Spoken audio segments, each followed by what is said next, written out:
Rindu kampung halaman, Kafi disambut Pamanca. Kerinduan akan kampung halaman di Buta Tol Bantaeng terobati di kegiatan reses. Membuat Ashabul Kafi merasa sangat gembira, terlihat senyum di wajahnya melihat kampung halamannya di mana ia dilahirkan.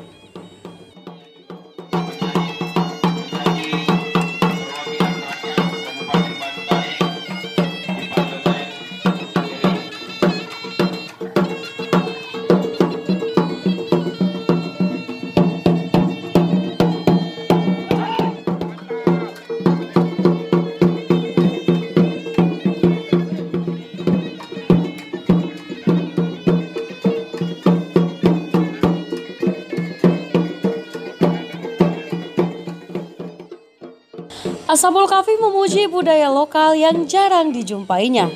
Ia juga mengucapkan terima kasih atas sambutan yang begitu meriah dari masyarakat Kecamatan Bisapu, Kabupaten Bantaeng. Pemirsa, sekarang saya berada di Kabupaten Bantaeng, tepatnya di Bontojai, Kecamatan Bisapu, Kabupaten Bantaeng. Di mana pemirsa bisa saksikan di belakang saya telah berlangsung acara reses yang dilaksanakan oleh anggota DPR RI, Bapak Ashabul Kafi MAG. Di mana pemirsa bisa lihat di belakang saya telah berlangsung acara yang dihadiri oleh Wakil Ketua DPR Kabupaten Bantaeng, Kepala Dinas Kesehatan Kabupaten Bantaeng, Lurah Bontojai, Binmas beserta masyarakat yang ada di Kabupaten Bantaeng ini, tepatnya di Kecamatan Bisapu, Kelurahan Bontojai.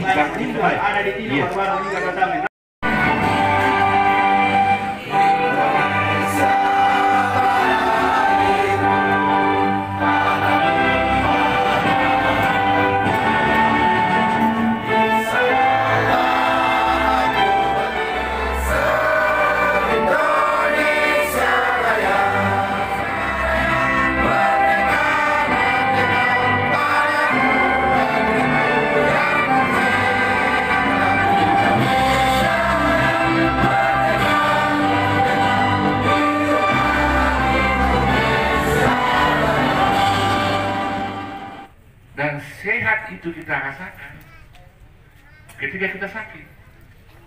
Coba ini, demi karena garing jantung, demi karena garing kanker. Reses yang ditempatkan di Kelurahan Bontojaya, Kecamatan Bisapu, dihadiri oleh sejumlah pejabat teras Pemkab Bantaeng.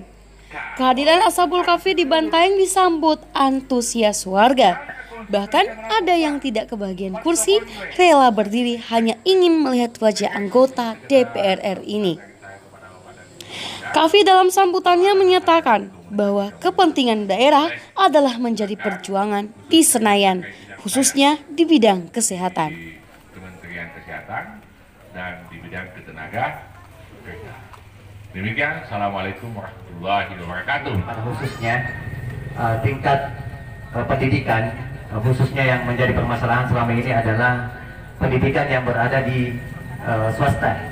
Ini yang tidak tersentuh oleh pemerintah. Kenapa? Khususnya di daerah saya, di Desa Tumpubu ini kan yang ada ini mungkin kalau kita hanya mengandalkan dari biaya operasional yang memiliki juknis yang tidak bisa langsung memberikan sarana dan prasarana yang memadai untuk ditempati sebagai sarana pendidikan bagi siswa, ini setidaknya bisa menjadi perhatian sehingga anak-anak yang ada di swasta maupun di negeri bisa setara dengan pendidikan yang dilaksanakan di bawah naungan pemerintah.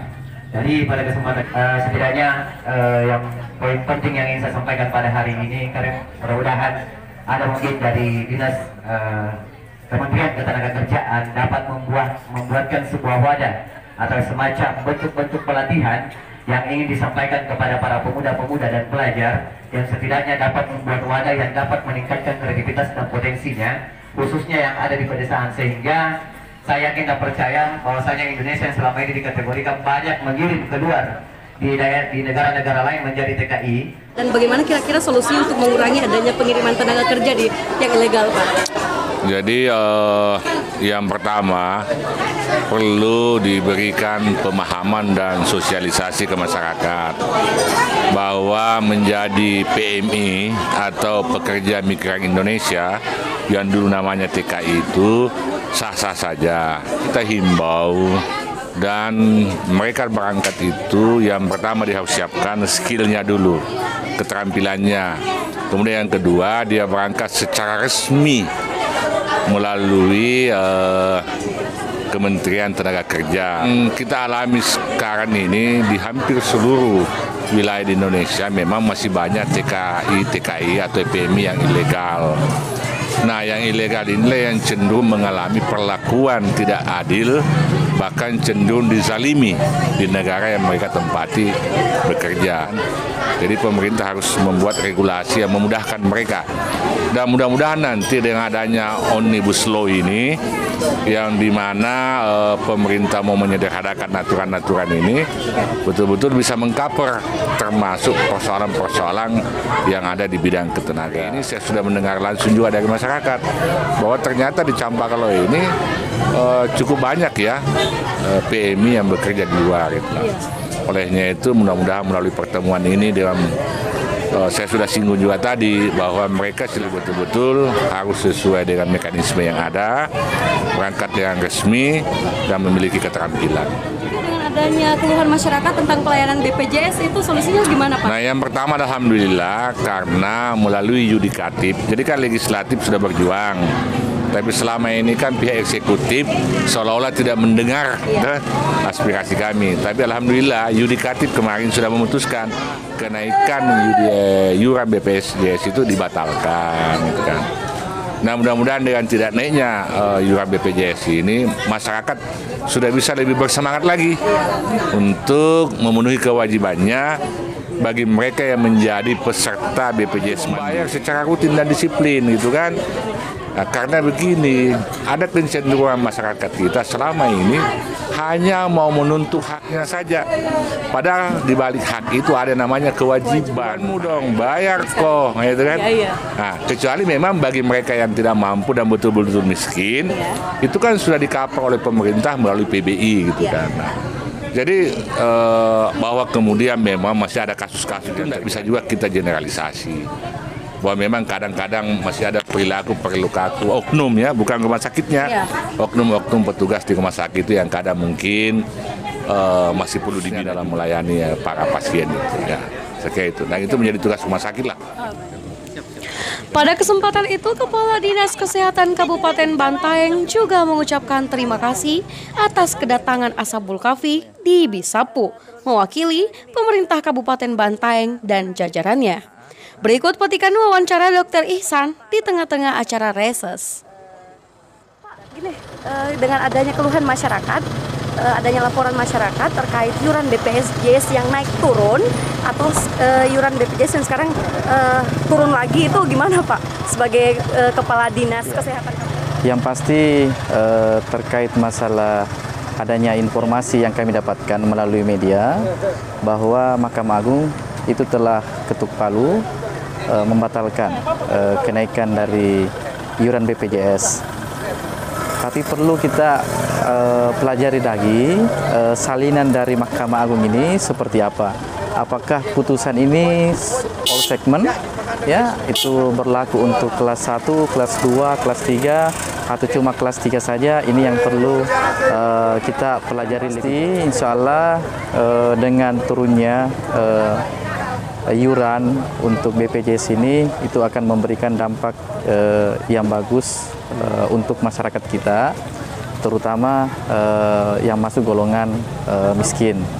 Ya, meskipun alhamdulillah ya yang termasuk golongan yang tidak mampu dan orang miskin itu sudah tercover dengan adanya iuran dari pusat PBI. Di Kabupaten Bantaeng, alhamdulillah sejak 2 tahun terakhir ini itu kita sudah UHC, Universal Health Coverage. Jadi sudah ada sekitar 98% masyarakat Kabupaten Bantaeng itu sudah menjadi bagian peserta dari BPJS. Terkait kedatangan Bapak Ashabul Kahfi selaku legislator pusat yang berkunjung Kabupaten Bantaeng yang menyerap aspirasi dari masyarakat, tadi kita dengar bersama ada beberapa harapan-harapan dari masyarakat kepada beliau seperti perbaikan sarana prasarana puskesmas dengan pemenuhan alat-alat kesehatan yang ada di puskesmas, termasuk juga ambulans yang berada di puskesmas dan juga yang menjadi penguat dari kegiatan-kegiatan PSC 119 dan beliau tadi, dan tentunya sejalan dengan harapan dari masyarakat, beliau akan mengakomodir ya harapan-harapan dari masyarakat agar fasilitas-fasilitas yang ada di layanan dasar dalam hal ini puskesmas termasuk juga di rumah sakit itu akan lebih ditingkatkan, termasuk juga kualitas pelayanannya. Karena meskipun fasilitasnya bagus, tapi kalau kualitas pelayanan juga kurang bagus, saya kira ini tidak berdampak bagus juga sama masyarakat.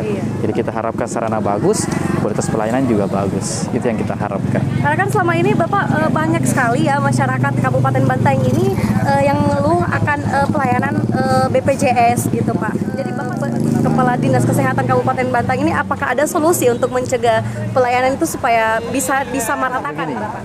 Kalau yang saya pahami, keluhan terkait masalah pelayanan pada prinsipnya sama aja. Apakah itu kelas 3, kelas 2, kelas 1, yang berbeda itu adalah fasilitasnya.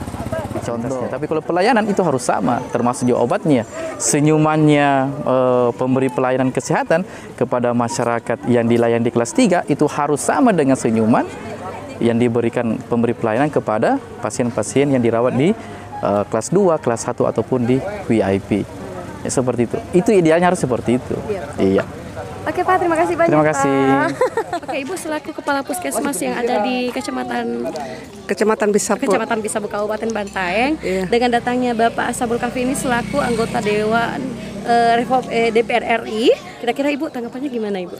Kami sangat bersyukur sekali dengan kedatangan beliau, karena dengan adanya resesi ini aspirasi masyarakat khususnya kesehatan bisa terserap. Tadi dari pihak kesehatan kami meminta ambulans untuk di Brigade Siaga Bencana dan beliau merealisasikan, dan itu sangat sangat dibutuhkan oleh masyarakat.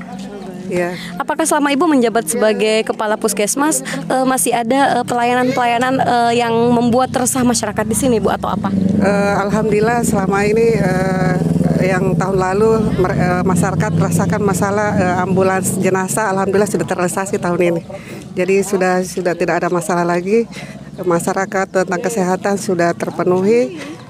Tinggal yang kartu BPJS yang masih terkadang masih ada pasien yang tidak memiliki kartu. Jadi masih tersendak begitu dengan BPJS-nya? Belum ada kartu BPJS-nya dan itu bisa diakomodir melalui Jamkesda. Oh baik. Jadi di sini sudah berlaku Jamkesda atau KIS ya Bu ya? KIS iya sudah. Kartu Indonesia Sehat ya, berarti. Sudah. Tapi sebagai Kepala Puskesmas di sini, Bu, apakah Ibu tidak pernah melakukan sosialisasi untuk masyarakat yang ada di sini? Oh kami selalu melakukan sosialisasi walaupun bukan terkhusus tentang itu, tapi di sela-sela kegiatan sosialisasi yang lainnya kami tetap selipkan itu sosialisasi tentang BPJS atau KIS. Oke, terima kasih banyak Ibu. Oke, baik pemirsa, itulah tadi acara reses yang dilaksanakan di Bonto Jaya, tepatnya di Kecamatan Bisapu, Kabupaten Bantaeng. Saya Aira Gata beserta kerabat kerja yang bertugas mengucapkan terima kasih dan sampai jumpa.